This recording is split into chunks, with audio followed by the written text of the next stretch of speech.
जिस तरीके से हमारी महिलाओं के साथ, हमारे बच्चियों के साथ, हमारे दलितों के साथ, व्यापारी समाज के साथ जिस तरीके से कानून व्यवस्था की घटनाएं घट रही हैं, माने आप ये समझिए कि तार तार हो रहा है। और मैं अभी आपके ही फिगर्स देख रही थी, महिलाओं के खिलाफ सबसे ज्यादा आपराधिक घटनाएं यहां राजस्थान में हुई हैं। 54 महीने में 10 लाख से ज्यादा आपराधिक घटनाएं हुई हैं।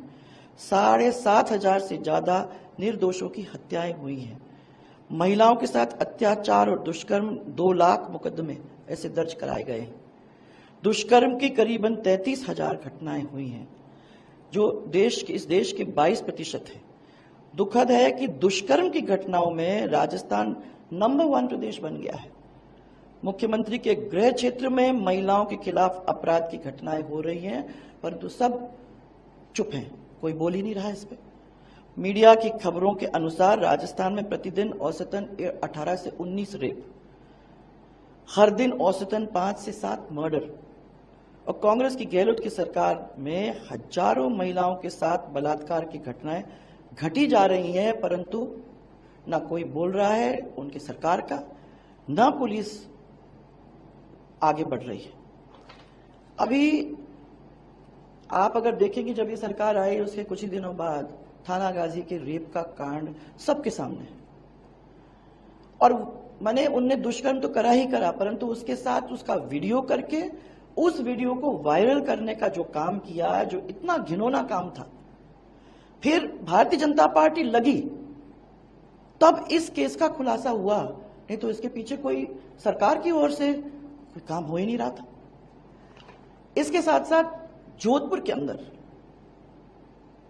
आप देखिए, इससे घिनौना और क्या हो सकता है। एक छोटी सी बच्ची को अपनी उसकी मां नहला रही थी, तो उसने उस खून देखा, खून देख के उसको जरा चिंता हुई, उसने बच्ची को अलग ले जाकर उस बच्ची से पूछा, तब उसने नाम लेके बताया कि ये मेरे साथ हो रहा है, और मैंने ऑब्वियसली दुखी थी। तब रिपोर्ट हुई।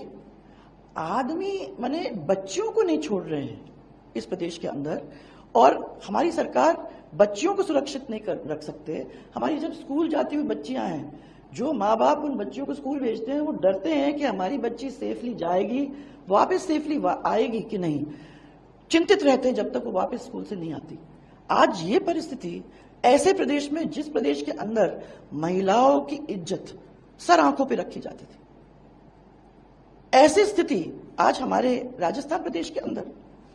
ये अकेले ही नहीं है, आप ये देख लीजिए कि मुख्यमंत्री के घर के 5 किलोमीटर दूर वैशाली नगर के अंदर 10 साल के बेटे के सामने एक महिला के साथ दुष्कर्म होता है, उसके बाद उसके ऊपर पेट्रोल डलाकर जलाया जाता है।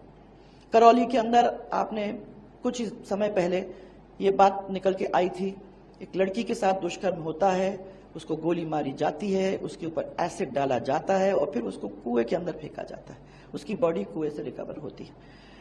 इसी तरीके से आप ये देख लीजिए, एक सिख बच्ची के साथ अलवर के अंदर गैंग रेप होता है और उसके बाद उसका मर्डर कर दिया जाता है। पर उससे और खराब एक बच्ची जो रियली भयावह है, दलित युवती के साथ गैंग रेप करके, जिसमें बताते हैं पुलिस वाले भी शामिल थे। वो बेचारी गूंगी थी, बहरी थी। माने आप ये समझिए कि रक्षक ही अगर भक्षक बन जाते हैं तो इस प्रदेश का क्या हाल आगे चल के होने वाला है। दौसा में अपहरण का केस, मैं तो कुछ ही आप लोगों को गिना रही हूं। दौसा में अपहरण करने का विरोध जब उसने किया मां बाप ने, तो पिता को कुचल डाला और मां के ऊपर हमला करके उसको घायल कर दिया, उसके बाद उसका अपहरण कर दिया। ये क्या है और कब और कैसे रुकेगा? राजधानी के अंदर आत्मदाह का मामला सामने आया है। माने चरम सीमा पे है महिला उत्पीड़न। और मैं महिला उत्पीड़न बच्चियों की तो बात कर ही रही हूं, परंतु दलितों के साथ भी कोई इन्होंने छोड़ा नहीं है। 2022 के अंदर राजस्थान में दलितों पर 8,000 से ज्यादा मुकदमे दर्ज हुए। पाकिस्तान से आए जो हमारे हिंदू शरणार्थी, उनके घरों के ऊपर बुलडोजर चला दिया और रोहिंग्यों को बसाने के लिए उनको राशन कार्ड दिया जाता है। ऐसी सरकार, मैं तो समझती हूं कि राज में रहने की कोई अधिकार में नहीं।